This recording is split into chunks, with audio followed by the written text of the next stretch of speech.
What's up, everybody? Welcome to Make Things Tiny. My name is Mick. So for those of you who are looking to go tiny, you want to make sure that you get your dream tiny house with all the bells and whistles, and I totally get that. But there is one question that the tiny house industry has yet to fully answer, and that's how do you pay for your tiny house? How do you finance it? And with most people not having $100,000 or more lying around to be a cash buyer, if a builder came around today and offered you a 100% financing option, you would probably be really excited about that deal. But what happens if that builder takes advantage of the finance agreement? That's what we're talking about today. We're talking about a tiny house financing scam that's in the media. This is a perfect video for those of you who are looking to go tiny because it's important to make sure that you don't get scammed on the financial end. And I'm going to talk about how you can avoid getting scammed. If you're new to the channel, make sure you subscribe and let's jump into it. Let's talk about this tiny house financing scam.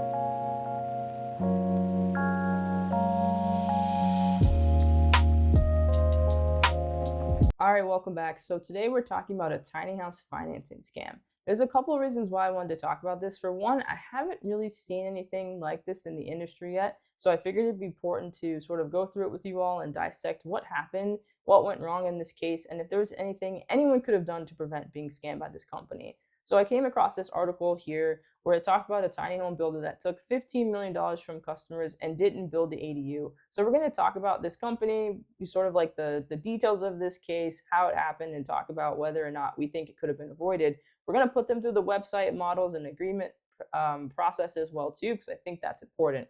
So first up is this is what their Instagram looks like. They don't have a website anymore. It was taken down, which is a good thing. So this is their Instagram. This is what this looks like. I'm going to talk a little bit more about their social media in a minute. So the current scam is a company called Multitasker. They're located in Chula Vista. They're a tiny home and ADU builder. Chula Vista is about 20 minutes south of San Diego. They stole $15 million from their clients. Over 100 families and individuals are involved. And just to give you context of like the scale of this scam, some people took out loans of well over $300,000 and they're still paying on those loans today and they've never received their home, right? No ADU has been built and they're paying $3,000 or more a month to cover these loans. The good news is their license was suspended by the contracting board and their website has been taken down, but their socials are still up, so we're going to talk about those.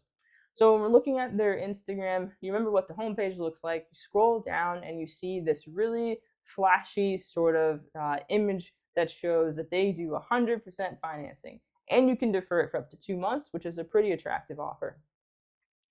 If you remember, we're talking about tiny home financing, there's not a ton of options. So I've broken them down into 4 main options. You can either be a cash buyer. There are cash buyers in the industry. So you can pay in cash or you can get a loan. You can get an RV loan if your tiny house meets the criteria for that, if it's certified the right way. You can get a private loan. You can do a HELOC loan, which is a home equity line of credit. So that, you take out a loan based on the equity you've built in your home, or you can get a grant. California offers ADU grants. Other states are creating those as well too. So there's not a ton of options and they're not clear cut. When we're looking at Multitasker in particular, they capitalize on this sort of hole in the market, if you will. So if you look at their YouTube channel, they don't have a ton of subscribers across any of these platforms, but they did a good job of marketing themselves. So their YouTube here, it says Multitasker offers 100% ADU financing, San Diego, LA, even beyond Southern California, different states, and outside of the US as well too. So when sort of breaking this down, in my mind, the financing was their main sell, right? So the main thing was just positioning themselves in the market as this company that can almost guarantee that you're going to be able to pay for this, even though it's through a loan. The other piece to this was that they really sort of focus on the client experience in terms of their marketing. They even offered virtual reality tours of the ADU. So this is what that looks like. This is just taken from their Instagram. The reels are still up now. So they're asking, have you ever wished to see your dream project and tour it before it's even built? So just letting you sort of like walk through what it would look like, just making it super interactive. It's a clever marketing tactic. It's client focused. It's all about you, right? See it before. It just sort of helps to establish some degree of trust between them and you as the client. So when you go to their YouTube channel, they've got a trailer, sort of like an intro, like who we are. This is what it looks like. I just want to show you I'll just show you a clip of it really quick so you can get a sense for how much they put into their marketing strategy.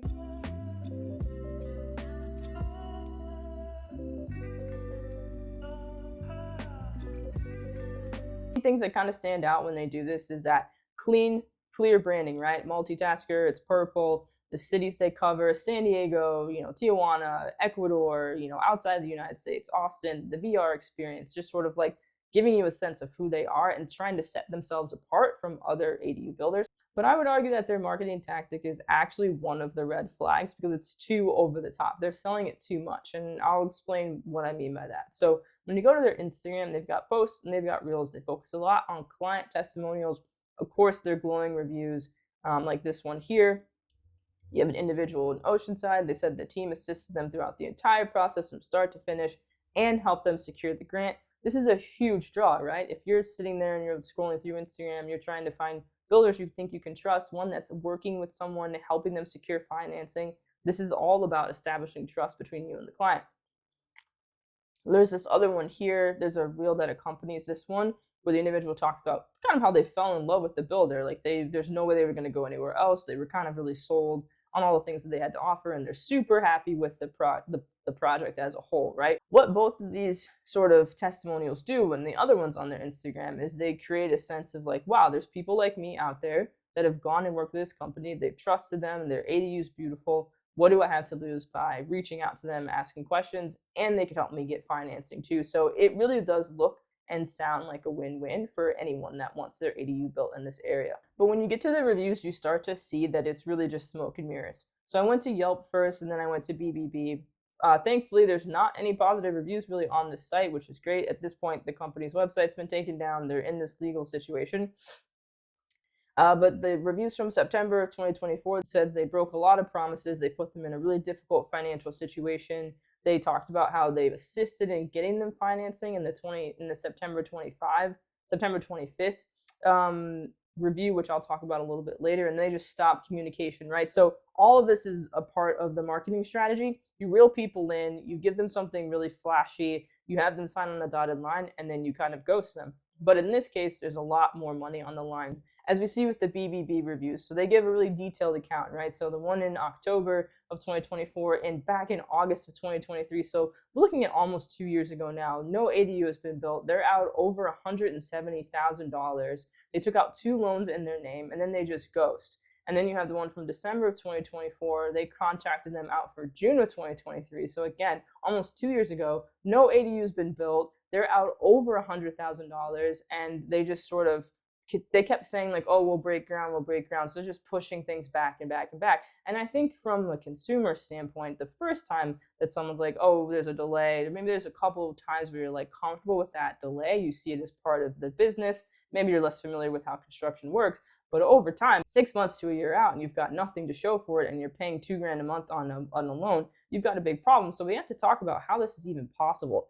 There's a couple reasons why I think this is possible. First and foremost is this was their plan. I don't think this is a case where they were a legitimate business that just went sideways, like I've said in other videos before. I think they built 1 or 2 as sort of like proof of concept, as sort of like a way to show like, okay, we can do this thing. But then they relied heavily on flashy marketing and predatory tactics. They were in multiple cities. They focus on the elderly with like retirement savings, sort of like promising passive income or things for their family. You know, your kids can come and live in the back, like all these different things, right? There's a financial loophole in this system where they were able to take out loans in other people's names, have the money routed to them, and then have these people paying on these loans years later with nothing to show for it. And then there's this unregulated market, right? I can't stress enough how much this industry needs guardrails and regulations. It is such an insecure and unstable industry when it comes to protecting clients, protecting people like you, because there's no standards, right? So they can take out things in people's names. They can make promises. They can set really high,